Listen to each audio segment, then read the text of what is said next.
Whoa! Hello! What are you doing? Oh, you like the camera too much, don't you?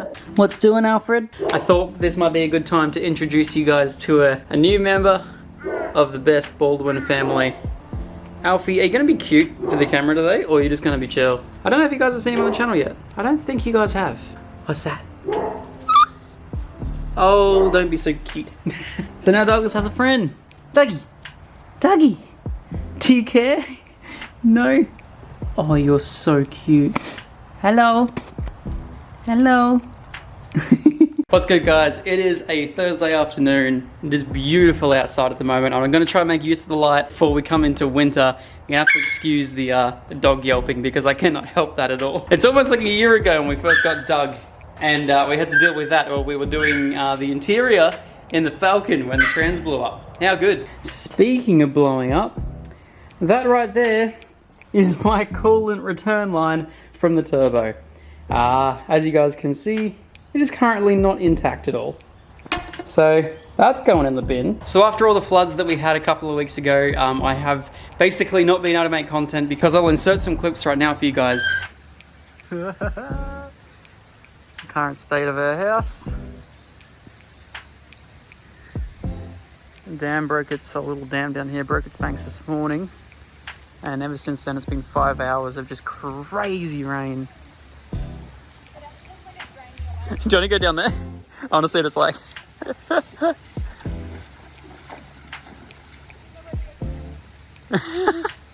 That's not too bad.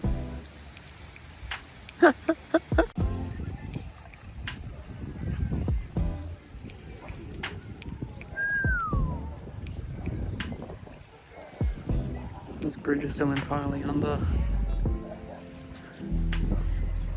To be honest, it's probably just as high as it was this morning, but there's a lot of water. It's running pretty fast too. God damn.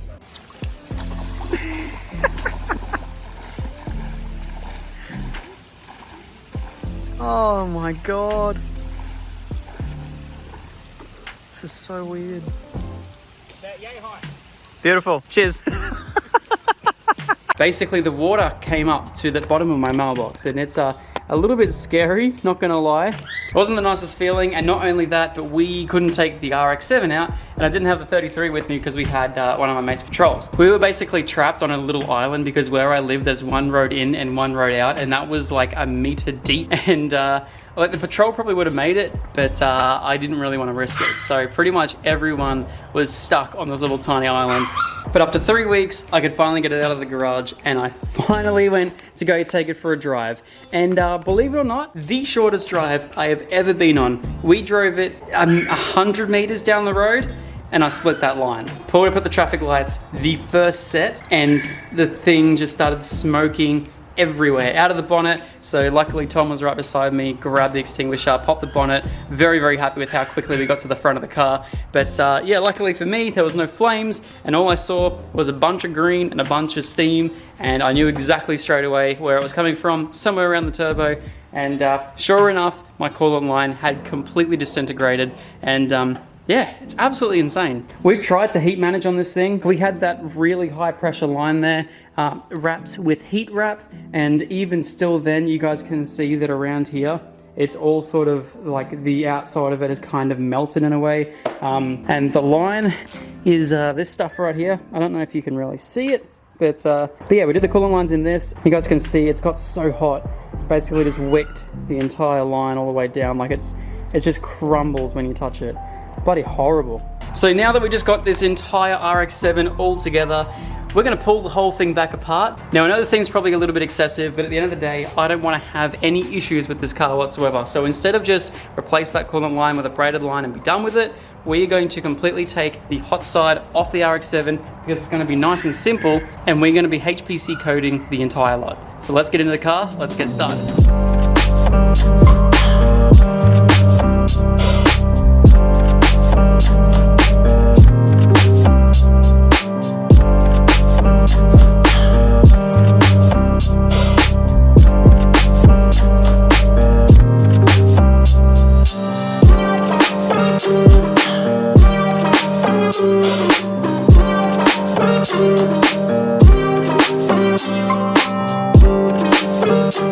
first of all, before we get into anything, before I start pulling anything apart, I wanted to have a chat to you guys whilst we're taking everything off, because I kind of feel like you guys will just want to see me drive it. And at the end of the day, I knew there was going to be kinks because we've changed around the entire setup of this RX-7. And so first of all, I want to let you guys know that I want to do this thing right. And before I chucked any of this on, I had no idea about HPC coding or anything along those lines. But if you guys all know, I work at Ataka Garage, and Ataka Garage has a lot of very, very cool things. A lot of very cool businesses we work with, and one of them does exhaust coatings and everything else as well. And man, looking into this sort of stuff, the amount of benefits that it has, especially on a rotary car, rotaries just produce so much heat. And I knew it was going to be difficult. So Dan at Elite was the one that did all of the lines and everything from around the turbo, and he I don't know if you guys can see, but everything just has heat protection over it. The fiberglass wrap, everything has heat protection on it. And so we knew it was going to be crazy. We didn't realize it was going to be this crazy. So I found out about HPC coatings, and there's a guy in Brendale apparently that does it with Sam, and we do it for all of our customers' cars. So I thought today what we'd do, instead of just band-aiding the problem, we're going to go all out. We're going to fix the issue, because it's not going to take me too much time as long as I can get this freaking V-band to go. It's not going to take us too much time to fix the issue. Come on. V-bands are great until they get stuck like this one. Come on, bro. 6 hours later. Oh, finally, that V-band's off. Whew. But yes, you guys all know that all I want to do is drive this thing. And especially when I started seeing smoke come out the bonnet, that's obviously not what I want to be seeing. And to make this car drive exactly the way that I want, and the way that I want it to be in the future, a no issues rotary, then I'm gonna need to start doing things like this when they arise. And so taking my time to make sure I'm doing everything correctly is certainly a must. Kind of want to take this little thing out, and this thing, you would think this is restrictive, but it's the 1mm restrictor, and it's very scary. I don't want to lose that. Oh, by the way, this turned my fiberglass turbo beanie back into glass. It's rock hard. That's how hot this thing gets. Oh man, this actually isn't too difficult. Fiberglass.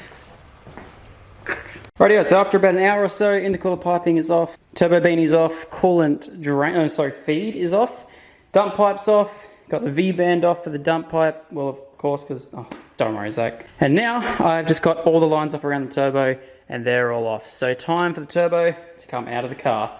This is gonna make a mess. Woo. Rightio, there she is.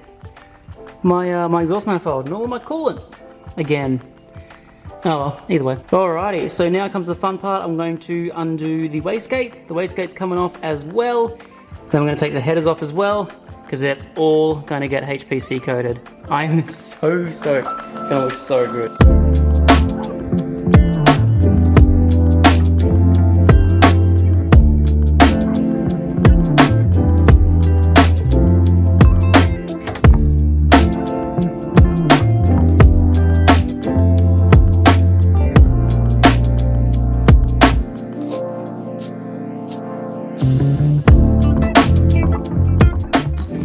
Jeez, that's heavy.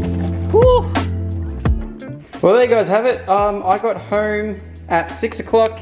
Sarah gets home at around 7:30, and she's not home yet, which means we did the entire removal of the entire hot side of this FD in an hour and a half.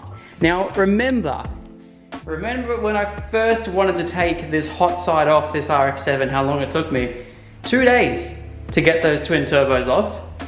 It's now taken me 1.5 hours to get all that off. Just goes to show how much we have completely simplified this entire turbo setup. So I'm gonna walk you guys through some of the turbo stuff that we have.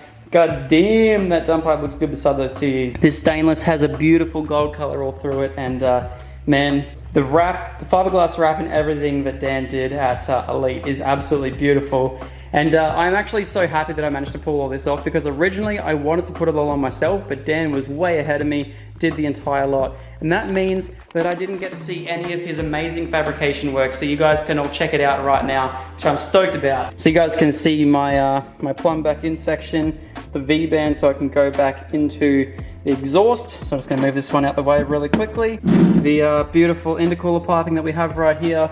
Then we have the turbo with all these lines that he's done. Beautiful big dash 10 fitting right there, which is freaking solid. That's just, turbo's just gonna chill in the tub for a bit. This is the main thing that we wanna see right here. So this right here is the single turbo manifold. Now, as you guys can see, that plate down there is a thick boy. That is a chonky plate. And you guys can see just the beautiful, beautiful welds he's done on this thing here. You can see how thick this pipe. I wish I had a better light source in here so I could show you guys just how insanely big this manifold is right here. This is just beautiful, and you guys can see that it prioritizes the 50mm gate so well. It's just beautiful, just beautiful. So we're gonna leave that all up there. We're gonna unwrap everything coming over the next couple of days. We're gonna HPC coat the entire lot. I'm also tossing up whether I do the front cover of the turbo in a different like sort of color or something on those lines, because we know we're gonna have the black on the back of the HPC coating, but whether we do something on the front housing as well, I'm not quite sure. But yeah, as you guys can see, some forbidden cordial down there as well. But yeah. Entire hot side is out of the FD. Alright, so now what I'm going to take all those to work. I'm going to order up some gaskets so we can put it all back in. And yeah, fingers crossed we don't see anywhere near as much heat in this FD.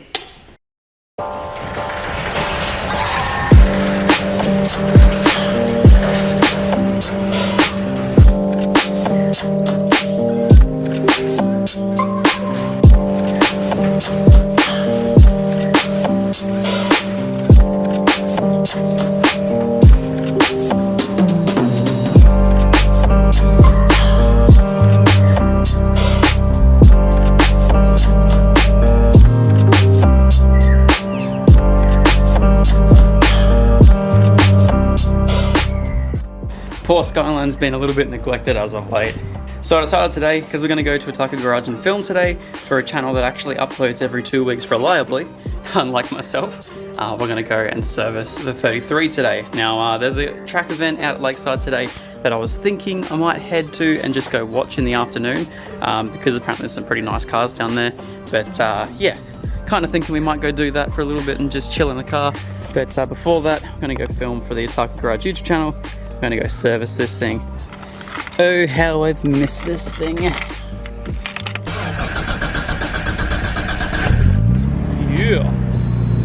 Gotta warm up and then we'll head off to work on a Saturday.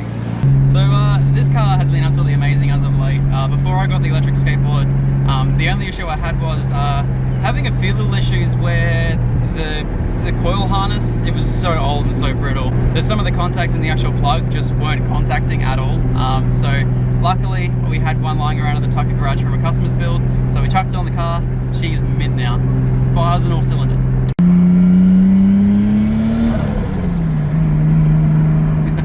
Hello, Samuel. Hello. I completely missed that.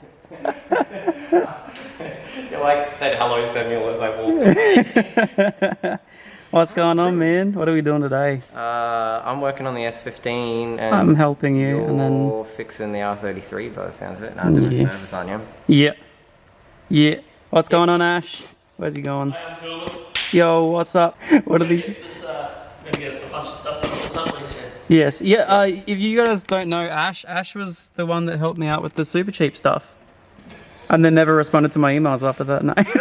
Yeah, because you just gave me negative feedback. Because I broke your soldering iron? I'm so sorry. That's not your fault, mate. Alrighty, so having a look up inside the car at the moment, it looks tragic. Don't mind me, I'm just doing something. Oh, by the way, I got to show you guys this car here as well for the Otaku channel. I'll link it down below. Anyway, we have, I think we found an oil leak. The sump is completely dry. This side's completely dry, which means it's coming from this side here. And I don't know if you guys can see. I'll probably try and get a light up there. there's a drip, like a fresh drip coming off the bottom of that oil return up there. It's all over that top hose there and all over the bottom of the turbo. So it looks as though that the turbo drain is, unfortunately, if the camera will focus, that'd be great. So it looks as though the turbo drain is leaking. So glad we found that. Apart from that, the front housing is all dry. I've noticed a little bit of a power steering leak, but I know where that's coming from. It's actually coming from the bottom of the res, so I might see if I can get some new hose clamps and tighten that up today.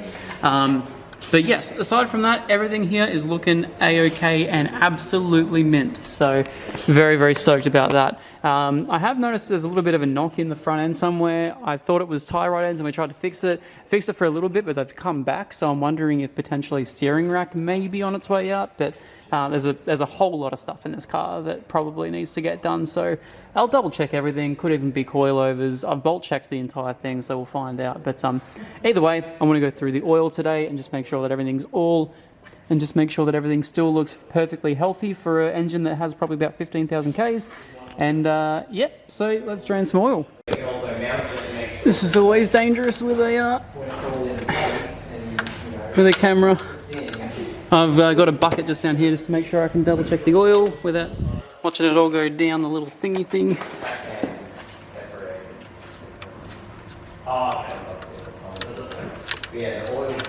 Watch me make a mess. Hey, I didn't. How good? Ooh, that stinks. Ooh, ugh, gross. Make sure it's not leaking like crazy.